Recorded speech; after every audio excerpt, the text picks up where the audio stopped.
সবশেষ যদি জানতে চাই, আপনি আসলে মেয়রের চেয়েও সবচেয়ে বড় বিষয় যেটা, সেটা হচ্ছে আপনি একজন রাজনীতিবিদ। দীর্ঘদিন ধরে আপনি এই শহরে রাজনীতি করে এসেছেন। সামনে জাতীয় নির্বাচন, এই নির্বাচন নিয়ে আপনার ব্যক্তিগত ভাবনা কি, বা আপনি নিজে নির্বাচনে মানে প্রাপ্তি হওয়ার ব্যাপারে বাজারে নানা ধরনের কথা চালু আছে? আমি আসলে দেখেন, আমার প্রায় মেডিকেল কলেজ থেকে আমার রাজনীতিটা শুরু হয়েছে।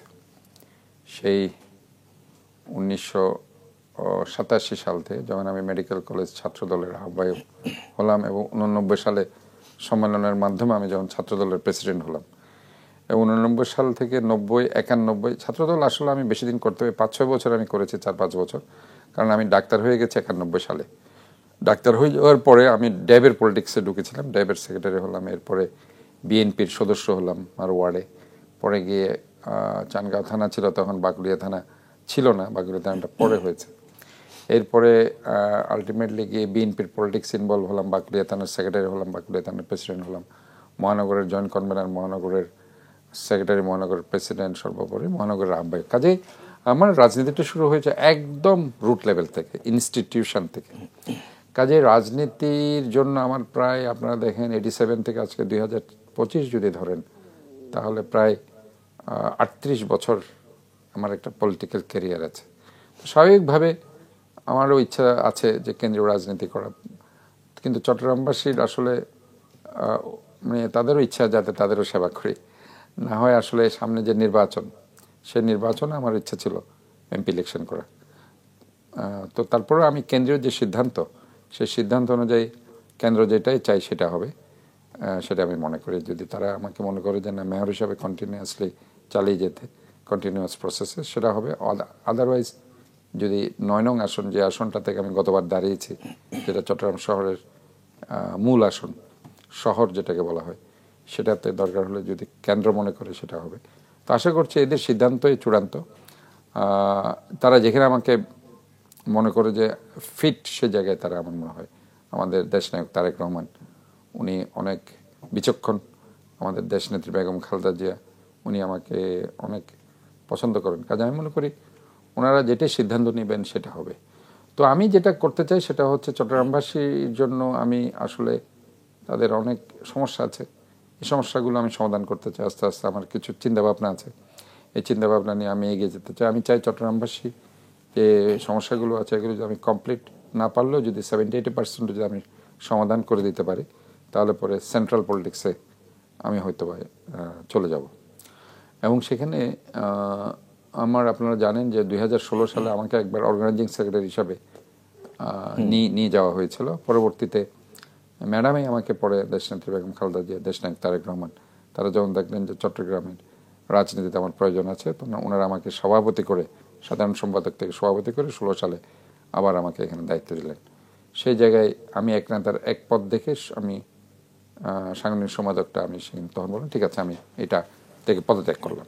যদিও অনেক সময় দেখেছি যে অনেকে পদত্যাগ করেনি, বাট আমি যতদূর পারি মেনটেন করতে চেষ্টা করেছি রুলস অ্যান্ড রেগুলেশনস। তো এই জায়গায় আছে কিছু, তবে আমি মনে করি যে এই অবস্থায় যে নির্বাচনের কথাটা বলা হচ্ছে, এটা খুব জরুরি। কারণ বিভিন্নভাবে ইনভেস্টমেন্ট স্থবির হয়ে গেছে। আমি যদি আমার সিটি কর্পোরেশনে ইনভেস্টমেন্ট দেখি, বিভিন্ন জায়গা থেকে অফার আসছে, এর মধ্যে বিভিন্ন অ্যাম্বাসেডার আমার সাথে দেখা করেছে সিটি কর্পোরেশনে।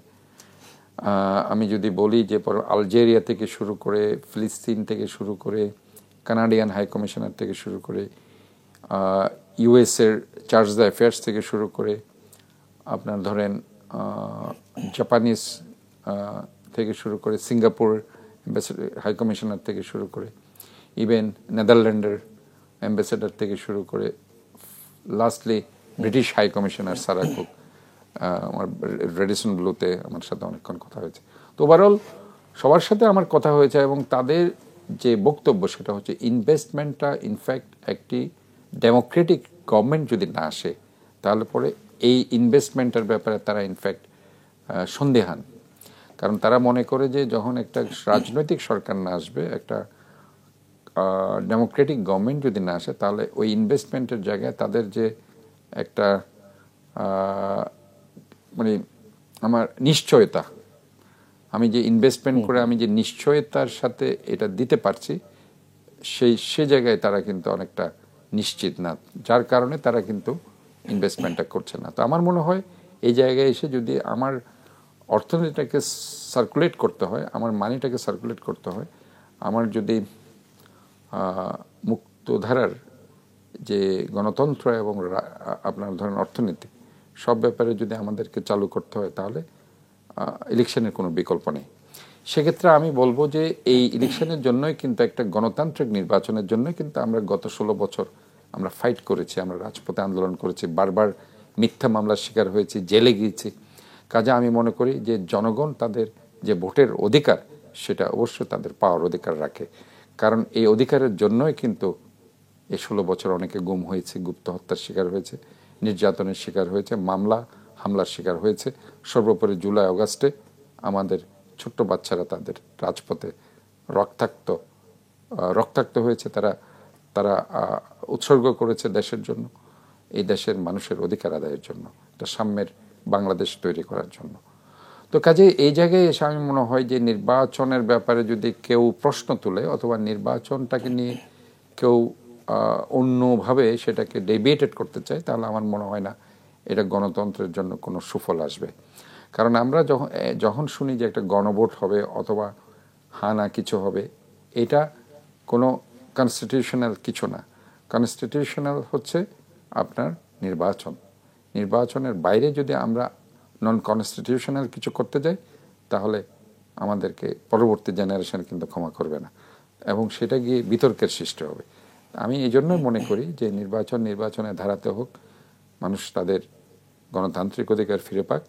আমরা যে এতকাল ধরে অপেক্ষা করেছি একটা আমার ভোট আমি দিব, যাকে খুশি তাকে দেব, একটা transparent, ethical, all parties democratic election, সে জায়গায় আমি মনে করি যে আমাদেরকে অবশ্যই একটা গণতান্ত্রিক নির্বাচনের দিকে সবাইকে যাওয়া উচিত বলে আমি মনে করি। নিশ্চয়ই, আপনাকে অনেক ধন্যবাদ। ধন্যবাদ।